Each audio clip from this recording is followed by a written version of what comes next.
皆さん、こんにちは。玉木のスポーツジャーナリズムの玉木正幸です。今回からこの番組にフォーラム8さんが、チャンネルパートナーとして、参加してくださることになりました。私は、実は、このフォーラム8さんの PR 誌、そこでずっと連載を7年間以上やらせていただいてまして、そういう関係もあって、この番組のスポンサーと言っていいと思うんですが、やってもらうことになりまして、これからもさらに充実した内容をお届けしたいと思います。ということで、よろしくお願いします。皆さんこんばんは。玉木のスポーツジャーナリズムの時間がやってまいりました。MC のスポーツライター小崎です。このチャンネルはスポーツ文化評論家玉木正幸が送る既存メディアとは異なる視点でスポーツの真の問題点を取り上げ考える番組です。コメンテーターの玉木正幸さんです。よろしくお願いします。はい、よろしくお願いします。はい、お願いします。今日はシリーズでやっております、はい、スポーツライター入門講座。はい、その第2弾ですね。そうですね。続き、第何回目なのか ?4 回目か。第4回目。続きでいくと4回目ですね。はい、4回目ですね。4回目ということで、はい、スポーツライターの8つの作業というのを最初にお見せしまして、はい、そのうちの今日はスポーツを見るというのをやりたいと思います。これスポーツで様々な疑問に気づくと、スポーツを知る、学ぶということをやって、その次ですね、スポーツを見るということは一体どういうことなんかということですね。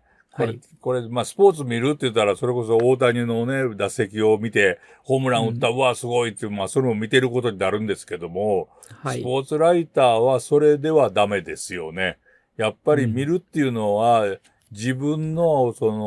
例えば野球を見る場合も、野球に対するあらゆる知識、それはルールもそうだし、野球の歴史もそうだし、それから、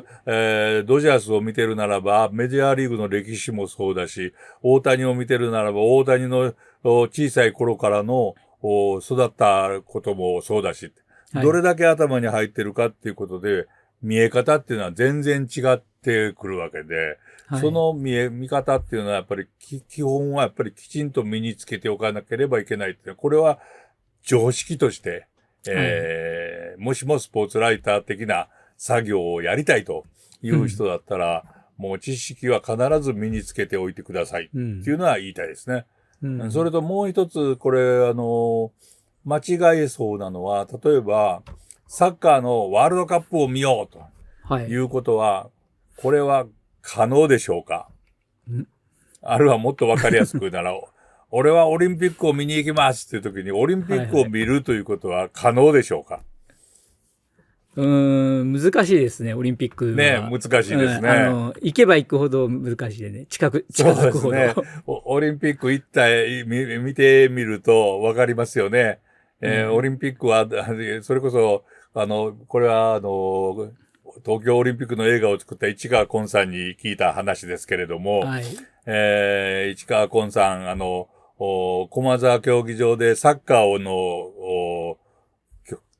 の競技を、カメラに収めていて、スタッフといたときに、おばあさんがね、和服姿のおばあさんが10人ぐらい、手に入場券握りしめてね、日の丸のついた入場券を、それでゾロゾロと歩いてきたらしいんですよ。でも世の中東京オリンピックで、これは1964年の話ですよ。で、東京オリンピックで大騒ぎしているから、おばあさんたちもきっと、切符もらったんでしょうね。それで町内で配られたんでしょうね。それでオリンピック見に来たわけですね。でオリンピック見に来たと思ったらなんかもう、芝生の上で男がボール蹴ってるだけだったと。で、それで、おばあさんが市川崑さんに言ったんですね。すいません、オリンピックはどこでやってますかっていう。そしたら市川崑さんもその質問を聞いたときに、もうものすごく考えたらしいですね。そしたら何を考えたかというと、オリンピックはとは何だろうということを考えて、それであの映画を作ったという。このエピソードをね、市川崑さんから私直接聞きましたけど、非常に面白いと思いましたね。真理ですね、本当に。真理ですね、本当これはね。で、よく普通言いますよね、オリンピック見に行くとか、それからワールドカップ日本でやったら見に行きたいって、海外も行きたいっていうね。私も行きました、ワールドカップ。見ました。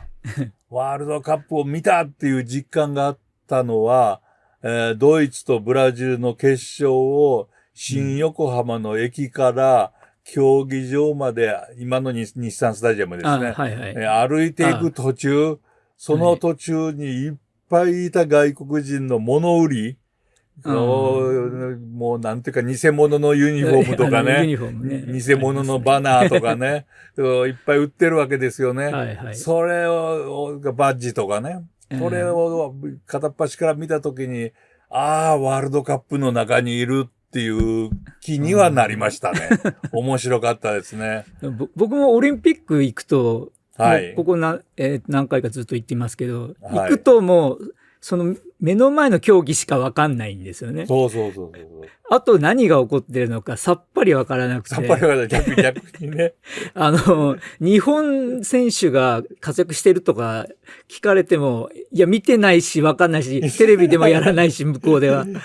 何にも分かんないですよ、ね。お前オリンピックの取材に行ってるんじゃないのかって言われそうですよね、その時ね。いや、それと同じような話がね、あるのはね、あれはアメリカ、日本でプロ野球の、ストライキがあった時ですね。あの時ちょうどアテネオリンピックの時でしてね、東京オリンピック、プロ野球のストライキに対して、なんていうか、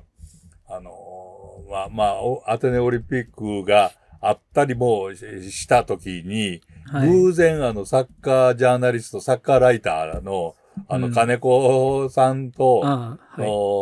達人さん。金子さん、下の名前なんて言ったかな達人。そう、金子さんと会いましてね。金子さんがね、玉木さん、オリンピックって面白いですねって言ったんですよね。何を今頃言ってるか、あなたオリンピック何回も行って取材してたでしょって言ったら、今までオリンピック全然見たことなかった。サッカーの試合しか見なかったと。ところが、日本にいて、寝っ転がってテレビ見ていると、いろんな競技が次々に出ていて、これがオリンピックかって初めて分かりましたって言った。これも面白かった。いろんな見方があるとは思うんですけれど、いろんな気づきがあると思うんですけど、要するにオリンピックもワールドカップも一言で言うと、抽象的なものなんですよね。オリンピックっていうのが具体的にそこに何があるっていうものではない。ワールドカップというのも、ワールドカップのトロフィーはあるけれども、だからといってそれがワールドカップというわけではない。要するに、目に見えるものっていうのは必ず具体的なものなんですね。その具体的なものから抽象的なものを、想像するというのが見るという行為で、例えば大谷選手が見てものすごいバットの振りをしていた。あれ今日は調子がいいぞっていうのは抽象ですよね。でも、バットの振りがものすごく鋭いっていうのは具象ですよね。だから具体的なものを見るっていうか、逆に具体的なものしか見えないわけです、目では。そしたら何かを見に行くときっていうのは必ず具体的なものを見るわけです。だからワールドカップを見に行くって言っても、ワールドカップなんて見れないわけです。ところが、私がさっき言ったように、新横浜の駅から、2002年の話ですね。新横浜の駅から日産スタジアムまで歩いていくときの、その雰囲気の中にワールドカップというものを、自分で吸収したというか見たということが言える。それから、オリンピックの場合でしたら、私は長野の、冬のオリンピックの時の善光寺に続く道の前で、いろんな外国人の人たちがバッジの交換をしていたと。その中で話をしていたっていうのが、すごくオリンピック的な、存在だったなと。で、外で大きな、あれで、パブリックビューイングで、ジャンプの映像を見ましたけどね。それをみんなで見ていて、わーっと周りで声を上げた時にも、オリンピックっていうのは感じましたけれどもね。そういうものですね。だから、何を見るかっていう時に、偶然自分が発見するものももちろんありますけれども、いろいろ自分で見方をなんていうか身につけていないと、見過ごす場合が多い、ですよね。というのは、例えば、スポーツっていうのは映像で見る場合も多いし、テレビで見る場合も多いんですけれども、その時に必ず頭に入れておかなければいけないのは、真ん中を見てはいけない。映画なんかもそうですね。真ん中を見てはいけない。必ず四隅を見る。四隅を見たら真ん中っていうのは自然に目に入りますから、そうしたら四隅に何があるかっていうのはわかるわけです。もうわかりやすく言うならば、相撲が映った時には観客席見てたらいいんですね。面白いこといろいろあるわけですね。そしたら、名古屋場所はやっぱり、国技館、東京の国技館とは違うなというのを発見したりとか、いろんなものが見えてくるわけですね。で、こういう見方っていうのは自分で絞ってない時の見方ですね。で、絞ってない時っていうのはいいんですね。もうとにかく大谷を見たいって思っていたら、大谷しか見えなくって、他にたくさん見逃す場合も多い。これを私も気づいたときに、もう20年ぐらい前かな、もう少し前かなに、ラグビーの平尾誠二さんと、それからサッカーの岡田武史さんと、3人で一緒に酒飲む機会があったんですね。その時に岡田さんがね、突然言い出したんですね。平尾さんに、平尾、お前、ベンチに入れるとき、サッカーをどんな風に見てるって聞いたんですね。そしたら平尾さんが、なんて答えたかって、バーっと見てますわって言ったんですよ。バーっと見てますわって。そしたら岡田さんが、やっぱりな、俺もせやわ、とか言って、関西人同士そういう話してたんですね。そのバーっと見てるっていう時の発見するもの。要するに一つのものを見ていたら見落とす場合がものすごく多いんですね。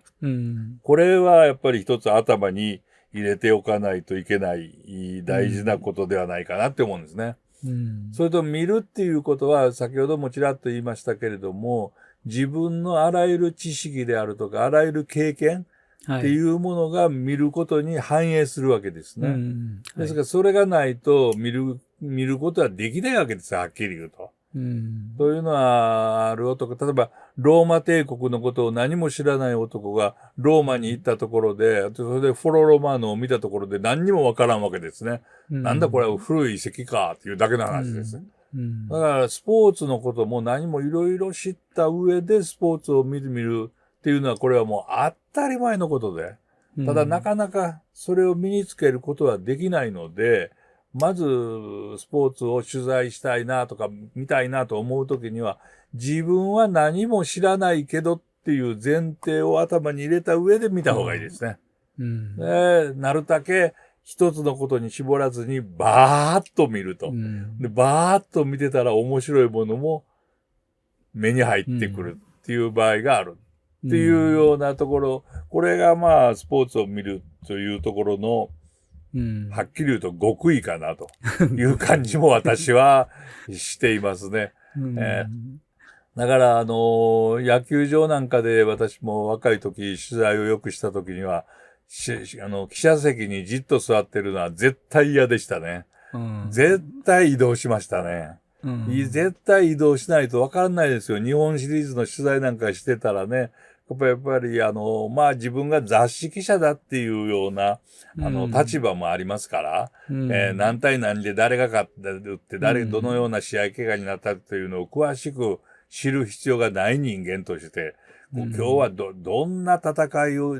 どんな人たちがどんな風に見ていて、どんな雰囲気だったのかっていうのを取材する人間としては、やっぱり場所を変えましたね。で、これはアメリカの作家で私も大好きなフィリップ・ロスっていう人が、素晴らしいアメリカ野球という小説の中で書いていることですけれども、野球というのは席を一つ変わると見え方が全然違うスポーツだって書いてるんですね。これは面白いですね。少し違うと、もう、なんていうか、ある選手を見ていても全然違った方に見えるかもしれないっていうことを知っておいて見た方がいいですね。私が野球なんか見ていて面白いなと思っていくつか気づいたことがありますね。昔の話になりますね。掛布正幸さんという阪神タイガースの、選手がいましたね。はい。あの人面白かったのは何が面白かったかっていうと、はい。ウェイティングサークルはいはい。で知ってます？彼はウェイティングサークルで何するかって。バットの滑り止めのスプレートがありますよね。はい。だからバットを拭く、なんていうんですかね、サンドペーパーみたいなものを置いてあります。それをきちんと並べるんですね。必ず。で要するに素振りして待っていて、少し乱れているのをきちんと置いてから行くっていうね。そういうものを発見した時も結構面白かったですね。だから、100メートルのランナーを見るときなんかでも、世界陸上一回行ってみたことありますけれども、走る選手がどのような仕草をしているかっていうのも見るのも非常に面白かった。だから見るっていうのは、なんていうかな、百聞は一見にしかずっていう言葉がありますけれども、一見したからといって全てがわかるわけではなくって、百聞よりも上回るわけではないけれども、自分が何を見たかっていうのが、を自分できちんと確認した方がいいですね。ただ単にホームランを見たってつまらないですね、そんなものはね。やっぱり打った瞬間にね、どんな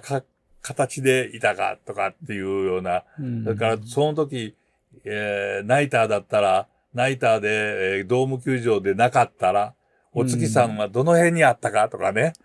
私が今まで見たナイターのホームランで最高だったのは、阪急ブレーブスと古い話だな。阪急ブレーブスの監督もやった福良選手。この選手がね、サヨナラ満塁ホームを打ったんですよ。これはね、東尾と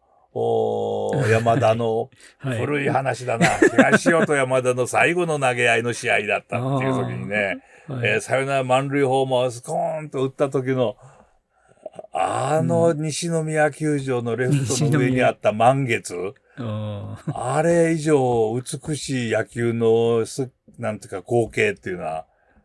まだちょっと私は考えられないなという、そんな風にして思ってますね。だから見るっていうことは、ある意味すごく面白いことです。今度は見たことをスポーツライターならば書くという